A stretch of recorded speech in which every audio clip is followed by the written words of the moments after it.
Assalamualaikum warahmatullahi wabarakatuh. Kami dari kelompok 4 akan membahas mengenai keselamatan dan kesehatan kerja. Adapun anggota kelompok kami yaitu saya sendiri Helgi Gunardi bersama rekan saya yaitu Siti Nursalihah. Sebelum kita membahas definisi K3, adapun latar belakang dari K3 tersebut. Seperti yang kita ketahui bersama, dalam dunia usaha atau dunia industri pasti akan terjadi sebuah kecelakaan, baik itu secara sengaja maupun tidak sengaja. Maka dari itu diberlakukannya K3.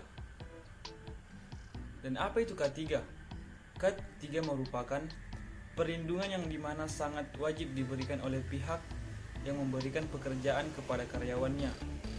Dalam situs Prodia OHI dijelaskan, K3 merupakan salah satu upaya untuk menciptakan tempat kerja yang aman, sehat, bebas dari pencemaran lingkungan, sehingga dapat mengurangi kecelakaan kerja, dan pada akhirnya dapat meningkatkan efisiensi dan produktivitas kerja. Kita lanjut di slide kedua, tujuan K3. Tujuan diberlakunya K3 dalam pekerjaan yakni yang pertama agar pekerja aman dalam melaksanakan pekerjaannya. Yang kedua, memberikan panduan terhadap pelaku dunia usaha dalam memberikan keamanan dan kenyamanan bagi pekerja industri.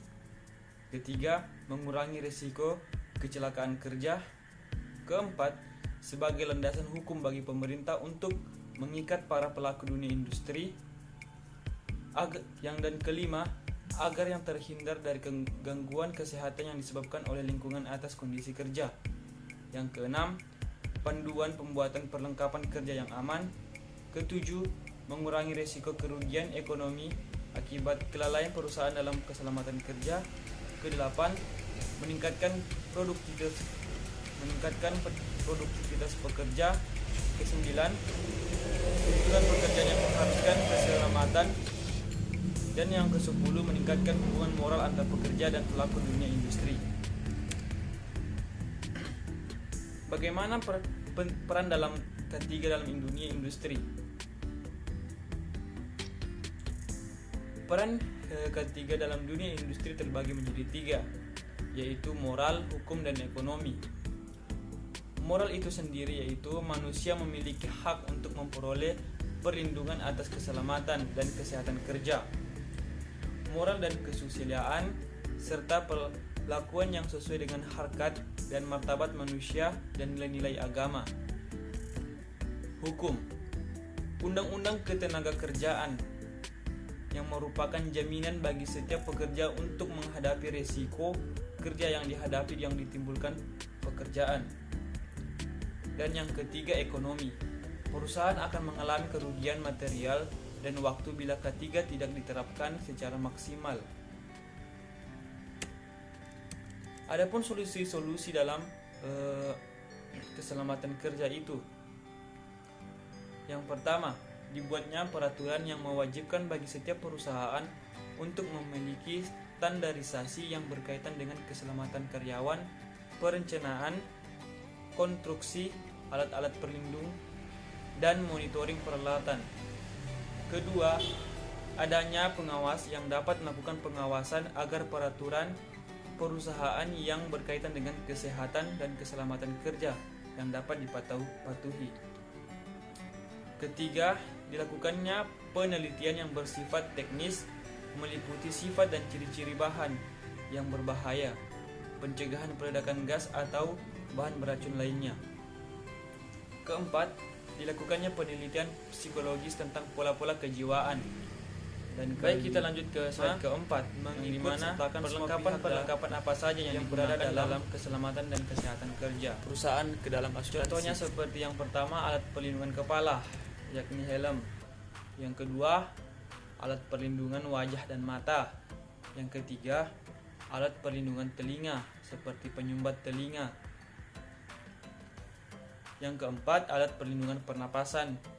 Hal ini yang sangat penting digunakan dalam lingkungan minim oksigen ataupun dengan udara yang terkontaminasi. Kelima, alat perlindungan tangan. Keenam, alat perlindungan kaki ini juga sangat penting digunakan saat menginjak barang-barang tajam. Ketujuh, pakaian pelindung. Kedelapan, tali dan sabuk pengaman. Dan yang ke-10 yaitu pelampung. Baik, slide selanjutnya akan dijelaskan kepada rekan saya yaitu Siti Nursalihah. Kepadanya saya persilahkan untuk menjelaskan permasalahan-permasalahan dan solusi yang terjadi. Sekian dan terima kasih. Assalamualaikum warahmatullahi wabarakatuh. Perkenalkan, nama saya Siti Nursalihah. Baik, saya akan melanjutkan materi yang telah disampaikan oleh rekan saya tadi. Jenis kasus yang dibahas. Kasus pertama yaitu lagi karyawan PT IMIP tewas karena kecelakaan kerja. Berikut berita yang ditampilkan dalam PowerPoint. Setelah membaca berita tersebut, saya akan membacakan analisis kasusnya. Ditinjau dari faktor penyebab kecelakaan kerja, penyebab dasar kecelakaan kerja adalah human error. Dalam hal ini, kesalahan terletak pada saat sekitar pukul 06.00 waktu Indonesia Tengah. Dan Sucipto sedang memperbaiki tungku yang rusak sambil menunggu waktu pergantian shift. Namun, sekitar pukul 06.30 waktu Indonesia Tengah, saat sedang melakukan perbaikan, tiba-tiba tungku mengeluarkan semburan api yang mengenai sekujur tubuh korban. Mengenai insiden kecelakaan kerja yang hingga menewaskan karyawan ini, Ketua Front Nasional Perjuangan Buruh Indonesia, Kabupaten Morowali, Muhammad Rizal, sangat menyayangkan kurangnya perhatian PT IMIP Group dalam menjaga keselamatan karyawannya.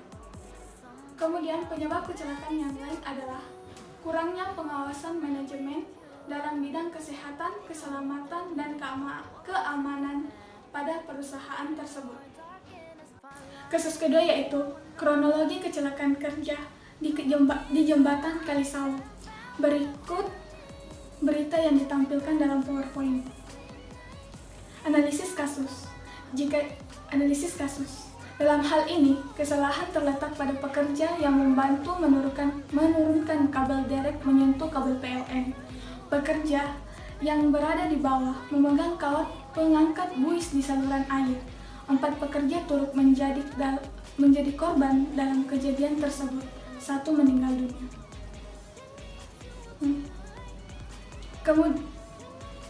Kemudian, apabila terjadi kecelakaan kerja, seharusnya dilakukan investigasi kecelakaan, inspeksi, pencatatan, serta pelaporan kecelakaan kerja. Tujuan dari kegiatan ini tentu untuk meningkatkan manajemen dari kesehatan, keamanan, serta keselamatan pada perusahaan tersebut. Selanjutnya, solusi mengatasi kecelakaan kerja.